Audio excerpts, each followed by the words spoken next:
बिस्मिल्लाहिर्रहमानिर्रहीम। अस्सलामुअलैकुम नाज़रीन कराम, नई वीडियो में आपको खुश आमदीद कहते हैं। DGISPR की प्रेस कॉन्फ्रेंस के बाद मुल्क में एक नई तल्खी की लहर आ चुकी है। प्रेस कॉन्फ्रेंस के बाद मामलात तेज़ी से खराबी की जानिब बढ़ते दिखाई दे रहे हैं और बज़ाहिर लग रहा है कि इमरान खान को किसी भी वक्त गिरफ्तार किया जा सकता है। पाकिस्तान के सिक्योरिटी इदारों ने अपनी गुज़श्ता रिवायत को तोड़ते हुए अचानक हंगामी प्रेस कॉन्फ्रेंस की। इस हंगामी प्रेस कॉन्फ्रेंस के कुछ मंदरजात मैं पिछली वीडियो में आपके सामने रख चुका हूँ। मजीद कहा गया है कि खैबर पख्तूनख्वा हुकूमत ने क्यों अरशद शरीफ के हवाले से थ्रेट अलर्ट जारी किया और खुफिया इदारों को आगाह नहीं किया। लंदन में क्या कुछ होता रहा, इमरान खान ने किस तरह से इदारों के गैर कानूनी काम करने से इनकार पर एक झूठा साजिशी बयानिया बनाया, और अब लॉन्ग मार्च में किन खदशात का इजहार किया गया है। नीज इमरान खान ने किस तरह से आर्मी चीफ को लाइफ टाइम रहने की ऑफर की, किस तरह से इमरान खान पसे पर्दा मिलते रहे। इन तमाम मामलात पर जो DGISPR और DGISI जनरल नदीम अंजुम ने गुफ्तगू की है, उस पर हम आज इस वीडियो में बात करेंगे। नाजरीन कराम, उस प्रेस कॉन्फ्रेंस के अंदर DGISPR major general Babar Iftikhar का कहना था कि आज देखना यह होगा कि मरहूम अरशद शरीफ के हवाले से अब तक सामने आने वाले हकायक क्या हैं। 5 अगस्त 2022 को खैबर पख्तूनख्वा हुकूमत की जानिब से ARY एंकर अरशद शरीफ के हवाले से एक थ्रेट अलर्ट जारी किया गया। उनका कहना था कि हमारी इत्तला के मुताबिक ये थ्रेट अलर्ट वजीर आला खैबर पख्तूनख्वा की खास हिदायत पर जारी किया गया, जिसमें शुबा जाहिर किया गया कि अफगानिस्तान में मुकीम तहरीक तालिबान पाकिस्तान के ग्रुप ने स्पिन बोल्दक में एक मीटिंग की है जो अरशद शरीफ को रावलपिंडी और मुल्हिका इलाकों में निशाना बनाना चाहते हैं। इस हवाले से वफाकी हुकूमत या सिक्योरिटी इदारों से किसी किस्म की मालूमात शेयर ना की गई कि कैसे और किसने खैबर पख्तूनख्वा हुकूमत को यह इत्तला दी कि अरशद शरीफ को निशाना बनाया जाएगा। उनका कहना था कि इससे यह जाहिर होता है कि यह थ्रेट अलर्ट मखसूस सोच के तहत जारी किया गया, जिसका मकसद शायद अरशद शरीफ को मुल्क छोड़ने पर आमादा करना था, जबकि ये इत्तलाआत भी हैं कि अरशद शरीफ मुल्क छोड़कर नहीं जाना चाहते थे, लेकिन बार बार उनको ये बावर कराया जाता रहा कि उनको खतरा लाहिक है। DGISPR ने कहा कि 8 अगस्त 2022 को शहबाज गिल के ARY चैनल पर बगावत पर उकसाने के मुतनाज़े बयान की तमाम मकातब फिक्र ने मजम्मत की और उसे रेड लाइन क्रॉस करने के मुतरादिफ करार दिया और 9 अगस्त को उन्हें गिरफ्तार किया गया। उनका कहना था कि इस मुतनाज़े स्पेशल ट्रांसमिशन के हवाले से ARY के सीनियर इन्वेस्टिगेटिव वाइस प्रेसिडेंट के से तहकीकात की गई तो मालूम हुआ कि ARY के चीफ एग्जीक्यूटिव सलमान इकबाल ने हमाद यूसुफ को हिदायत दी कि अरशद शरीफ को जल्द अज जल्द पाकिस्तान से बाहर भेज दिया जाए। इसके जवाब में उन्होंने सलमान इकबाल को बताया कि अरशद शरीफ पेशावर से दुबई के लिए रवाना होंगे। उन्होंने कहा कि फिर इस हवाले से मुतवातिर ये बयानिया बनाया जाता रहा कि अरशद शरीफ को बैरून मुल्क कत्ल कर दिया जाएगा। 9 अगस्त 2022 4:40 पर अरशद शरीफ की कराची से दुबई के लिए एक टिकट बुक की गई, जो कि ARY ग्रुप के assistant manager planning and administration Imran के कहने पर फजल रब्बी नामी ट्रैवल एजेंट ने 5.5 लाख रुपए वसूल करने के बाद बुक की।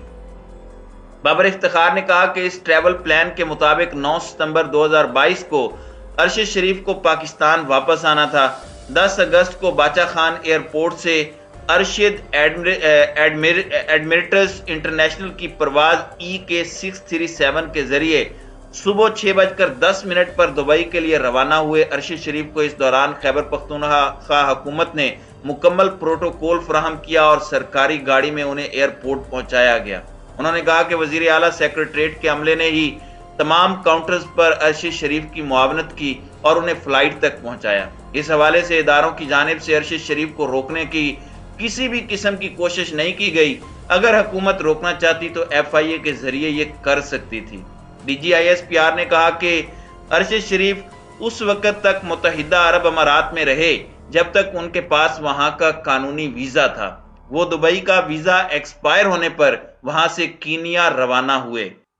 हमारी इत्तला के मुताबिक किसी ने सरकारी सतह पर अरशद शरीफ को मुल्क से निकलने पर मजबूर नहीं किया, तो वो कौन थे जिन्होंने उन्हें वहां से निकल जाने पर मजबूर किया? इस सवाल का जवाब लेना चाहिए। उन्होंने कहा कि यहां पर यह सवाल भी उठता है कि मुत्तहिदा अरब अमारात रवानगी से मुंसलिक दस्तावेजी मामलात को किसने अंजाम दिया? मुत्तहिदा अरब अमारात में उनके क़याम ताम का बंदोबस्त कौन कर रहा था? किसने उन्हें मुसलसल ये बावर कराया कि वो पाकिस्तान वापस ना आए वरना उन्हें मार दिया जाएगा? किसने उन्हें यकीन दिलाया कि उनकी जान बैरून मुल्क खास तौर पर कीनिया जैसे मुल्क में महफूज है? उनका कहना था कि एक बयानिया यह भी बनाया जा रहा है कि अरशद शरीफ को दुबई से निकलवाया गया तो सिर्फ कीनिया ही वीजा फ्री मुल्क था जहां वो एंट्री ले सकते थे, हालांकि दुनिया में 34 ऐसे ममालिक हैं। अरशद शरीफ क्यों कर कीनिया पहुंचे? उनकी मेजबानी कौन कर रहा था? उनका पाकिस्तान में किस किस से राब्ता था? अरशद शरीफ की वफात से मुंसलिक किरदार वकार अहमद और खुर्रम अहमद कौन है? उनका अरशद से क्या ताल्लुक है? क्या अरशद उन्हें पहले से जानते थे या किसी ने यह रास्ता हम इस्तवार करवाया था? उनका कहना था कि कुछ लोगों ने अरशद शरीफ के लंदन में मुलाकात के दावे भी किए। ये दावे उनसे किसने करवाए? किन बुनियादों पर यह दावे किए गए? अरशद शरीफ की वफात एक दूर उफ्तादा इलाके में हुई। कीनिया पुलिस ने तो उन्हें पहचाना ही नहीं था, तो उनकी वफात की खबर किसने और किसको दी? लेफ्टिनेंट जनरल बाबर इफ्तिखार ने कहा कि कीनिया की पुलिस और हुकूमत ने इस केस में अपनी गलती को तस्लीम किया, लेकिन देखना है कि क्या ये वाकई गलत शनाख्त का मामला है या टारगेट किलिंग का है। तो बहुत से सवालात जवाब तलब हैं। उन्होंने कहा कि इस अफसोसनाक वाक़े की साफ, शफाफ और गैर जानिबदार तहकीकात बहुत ज़रूरी है और इसके लिए हमने हुकूमत से आला सतह के इंक्वायरी कमीशन की इस्तदा की है। इस कमीशन को अगर बैनुल अक़वामी माहिरीन, फोरेंसिक और IT माहिरीन की ज़रूरत हो तो उनको भी शामिल करना चाहिए। उनका कहना था कि तमाम हालात व वाक़यात में ARY के chief executive officer Salman Iqbal का जिक्र बार बार आता है, लिहाजा उन्हें पाकिस्तान वापस लाकर शामिल तफ्तीश करना चाहिए। उन्होंने सोशल मीडिया पर चलाई जाने वाली मुहिम की भी मजम्मत करते हुए कहा कि अरशद शरीफ की नागहाना मौत के फौरन बाद सोशल मीडिया पर मखसूस लोगों ने इल्जामात का रुख फौज की तरफ मोड़ना शुरू कर दिया। इस शफाक मौत से कौन फायदा उठा रहा था, ये देखना भी बहुत जरूरी है। उनका कहना था कि अरशद शरीफ की वफात एक ऐसा अफसोसनाक वाकया है जिसने पूरी कौम को रंजो गम में मुब्तला कर दिया है। मैंने अब तक हासिल होने वाली तफसीलात और हकायक आपके सामने रख दिए हैं। अब आप पर फर्ज है कि आप इन तफसीलात की तह तक पहुंचें और तमाम किरदारों को सामने लाकर हकायक कौम के सामने रखें। DG ISPR ने कहा कि हम सबको इंक्वायरी कमीशन की रिपोर्ट का इंतजार करना चाहिए। जब तक कोई हतमी रिपोर्ट सामने नहीं आ जाती, किसी पर इल्जाम तराशी हरगिज मुनासिब ना होगी। हम एक खुददार और आज़ाद कौम हैं और हम में से हर एक ने पाकिस्तान की तरक्की और अमन के लिए किरदार अदा करना है। उन्होंने कहा कि मेरी आपसे दरख्वास्त है कि अपने इदारों पर एतमाद बरकरार रखें। अगर हमसे माजी में कुछ गलतियां हुई हैं तो हम पिछले 20 सालों से अपने खून से उनको धो रहे हैं। ये आपकी फौज है। 35-40 साल वर्दी पहनने के बाद कोई गद्दारी का तौक लटका कर घर नहीं जाना चाहता। हम कमजोर हो सकते हैं, हमसे गलतियां हो सकती हैं, मगर हम गद्दार और साजिशी हरगिज नहीं हो सकते। इस बात का इदराक सबको करना होगा क्योंकि फौज अवाम के बगैर कुछ नहीं है। उनका यह भी कहना था कि हाइब्रिड और 5th जनरेशन वारफेयर की एप्लीकेशन के मुतरादिफ हूबहू अमल दरामद पाकिस्तान में हो रहा है, लिहाजा हम उससे नबर्द आजमा हैं और उससे बाहर निकलेंगे। एक मुत्तहिद कौम ही चैलेंजेस का मुकाबला कर सकती है। हमारी शनाख्त सबसे पहले पाकिस्तान है और हमने बतौर इदारा अपनी कौम को कभी मायूस न किया है, न करेंगे, ये हमारा आपसे वादा है। दूसरी जानिब DG ISI lieutenant general Nadeem Ahmed Anjum ने इस मौके पर गुफ्तगू करते हुए कहा कि मुझे एहसास है कि आप सब मुझे अपने दरमियान देखकर हैरान हैं। मैं आप सबको हैरानी को अच्छी तरह समझ सकता हूं। मेरी ज़ाती तस्वीर और तशहीर पर मेरी पॉलिसी 1 साल से वाज़ेह है, जिस पर मैं और मेरी एजेंसी सख्ती से पाबंद हैं। उन्होंने कहा कि इसकी वजह यह है कि मेरा मनसब और मेरे काम की नौयत ऐसी है कि मुझे और मेरी एजेंसी को पसे मंजर ही रहना पड़ता है। लेकिन आज का दिन कुछ मुख्तलिफ है। आज मैं अपनी ज़ात के लिए नहीं, अपने इदारे के लिए आया हूँ, जिनके जवान दिन रात इस वतन की खातिर अपनी जानों के नजराने पेश कर रहे हैं। पूरी दुनिया में पाकिस्तान के दिफा का हरावल दस्ता बनकर काम करते हैं। उनका कहना था कि जब इन जवानों को جھوٹ کی بنیاد پر بلا جواز تضحیک اور تنقید کا نشانہ بنایا گیا، لہٰذا اس ادارے کے سربراہ کی حیثیت سے میں خاموش نہیں رہ سکتا۔ جب ایک جانب سے جھوٹ اتنی روانی سے بولا جائے کہ ملک میں فساد کا خطرہ ہو تو سچ کی طویل خاموشی بھی ٹھیک نہیں ہے۔ میں کوشش کروں گا کہ بلا ضرورت نہ بولوں۔